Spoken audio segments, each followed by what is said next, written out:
Hello students, welcome to Career Platform.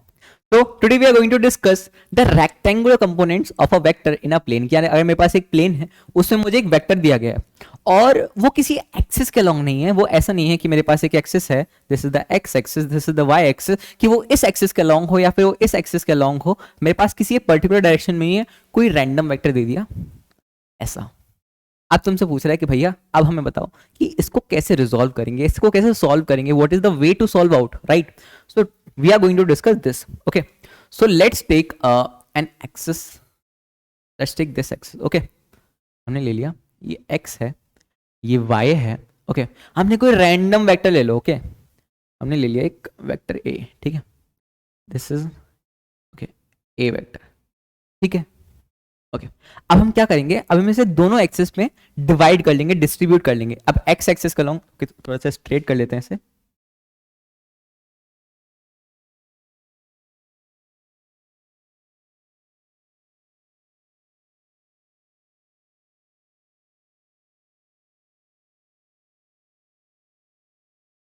Okay तो अब हम इसे एक्स एक्सिस के डिवाइड अलोंग डिवाइड कर लेते हैं।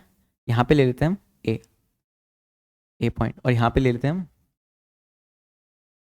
B point. ओके हमने यहाँ पे ले लिया ए पॉइंट। अब ये 90 डिग्री पर हमने एक परपेंडिकुलर यहाँ पे गिरा दिया और मान लिया कि ये ए एंगल एक्स के, हमें वाई के बारे में नहीं पता, हम ये भी नहीं मांग रहे कि ये इक्वल एंगल है, हम जनरल ले रहे हैं, हम जनरल ले रहे हैं कि यहाँ पे एंगल ले लिया हमने थीटा, ठीक है। तो हम निकालेंगे कि इस ए वेक्टर पे एक्स एक्सिस पर जब हम परपेंडिकुलर डालेंगे तो ओ ए की वैल्यू कितनी होगी, ओ ए वेक्टर की, और ओ बी वेक्टर की वैल्यू कितनी होगी। हम ऐसे इसको रिजोल्व करने, हमारे क्या पढ़ रहे हैं, रेक्टेंगुलर कंपोनेंट्स की। अगर हम रेक्टेंगल है तो उसके अलोंग, अगर मेरे पास ये वेक्टर तरीके डायगोनल है, इसे हम रेक्टेंगल मान के चलते हैं, ठीक है। अगर ये डायगोनल है तो उसकी जो ये जो साइड्स हैं, उन साइड्स पर जो उसकी वैल्यू होगी वो क्या होने वाली है। ओके तो अब देखिए, हम ले लेते हैं A, this is let's take P.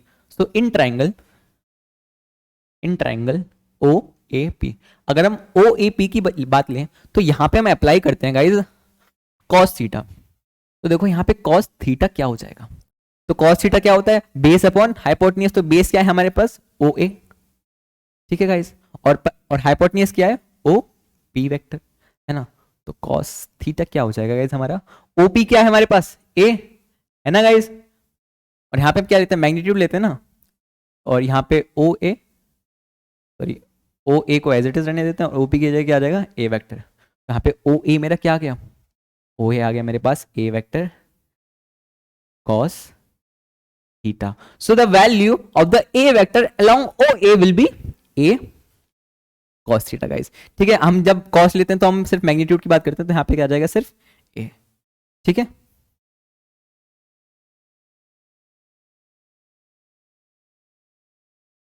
ठीक है तो यहाँ पे क्या आ जाएगा, हम यहाँ पे मैग्नीट्यूड की बात करते हैं जब हम क्या कहते हैं, कॉस साइन अप्लाई करते हैं किसी ट्रायंगल में, क्योंकि हम डायरेक्शन ही ले रहे हैं ना ऑब्वियसली, क्योंकि वहाँ पे हम क्या ले रहे हैं, वहाँ पे हम हाइपोटेन्यूज जो पाइथागोरस थ्योरम लगा रहे हैं, तो उसमें हम वैल्यूज ले रहे हैं कि उसकी मेजरमेंट कितनी है, ठीक है। तो इसलिए हमने यहाँ पे सिर्फ ओपी जगह ए, ओपी में ए वेक्टर है तो हमने इसकी वैल्यू लिखी है। तो मेरे पास जो ओ ए वेक्टर है, जो मेरे पास ओ ए वेक्टर आया, जो मेरे पास ओ ए वेक्टर आया, उसकी वैल्यू कितनी आई, ए कॉस थीटा। यानी अगर मैं एक्स एक्सिस के अलॉन्ग देखूंगा, यानी अगर मेरे पास कोई वेक्टर है ए, उसके अगर मैं एक्स एक्सिस वाला कंपोनेंट देखूंगा तो हमेशा क्या होगा, वेक्टर की वैल्यू इनटू कॉस थीटा।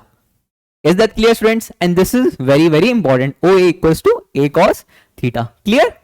चलिए अब वहीं, अब देखिए थीटा, अब हमने ये नहीं माना कि ये भी एंगल थीटा होगा, हम क्या लेते हैं, अगर ये देखो see these are parallel lines, और तो यहाँ पे एक z बन गया, तो अगर मेरे पास एक ऐसे z बनना है तो अगर ये वाला जो एंगल होगा वो भी क्या होगा, ये वाला एंगल, क्योंकि अगर ये एंगल्स लाइंस क्या है, पैरेलल है। तो देखो यहाँ पे एक z बन गया है, तो ये वाला एंगल किसके बराबर होगा, ये वाले एंगल के, ठीक है, ठीक है। तो अब in triangle O B P, अगर हम O B B V P में लें, अब देखो अब हमें क्या लेना है, थीटा के अलॉन्ग अब हमें ओ बी निकालना है ना, कि वाई एक्सिस के अलॉन्ग उस पर क्या जो इसका इफेक्ट पड़ा।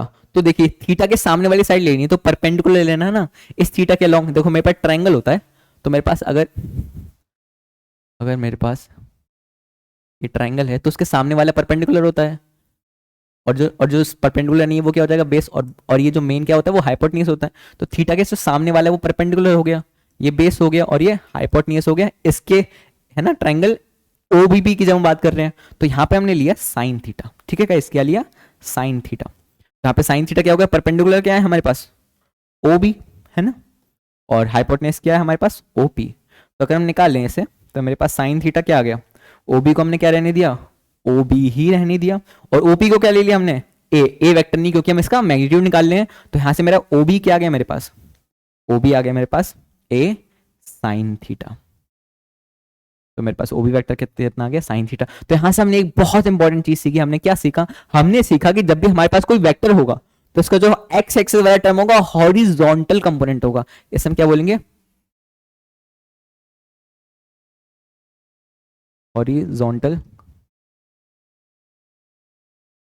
कंपोनेंट, और इसे हम क्या बोलेंगे, वर्टिकल कंपोनेंट। वर्टिकल क्यों, क्योंकि वर्टिकल है, वर्टिकली हम मेजर कर रहे हैं, यानी हम y एक्सिस पर मेजर कर रहे हैं और इसे हम x एक्सिस पर मेजर कर रहे हैं, ठीक है। तो हमारे जो हॉरिजॉन्टल कंपोनेंट होगा, अगर मान लीजिए यहाँ पे a की जगह b हो जाए तो यहाँ पे क्या हो जाएगा, b cos थीटा, और यहाँ पे क्या हो जाएगा, b sin थीटा।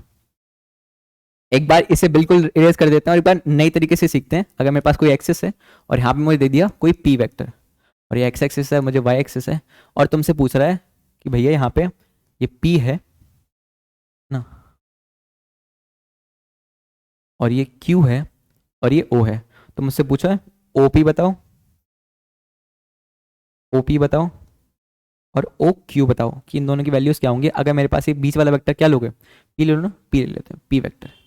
तो मेरे पास इन दोनों की वैल्यूज क्या होंगी, तो क्या होंगी गाइज, तो मेरा OP हो जाएगा, OP क्या है, x एक्सिस में, तो OP हो जाएगा सिंपली, वहां पे P वेक्टर है तो P cos थीटा, और सिमिलरली OQ क्या हो जाएगा गाइज मेरा, OQ हो जाएगा मेरा P sin theta. Okay guys, I hope this would be very clear to you, बहुत इजी सा टॉपिक है। So thank you so much for joining, thank you guys.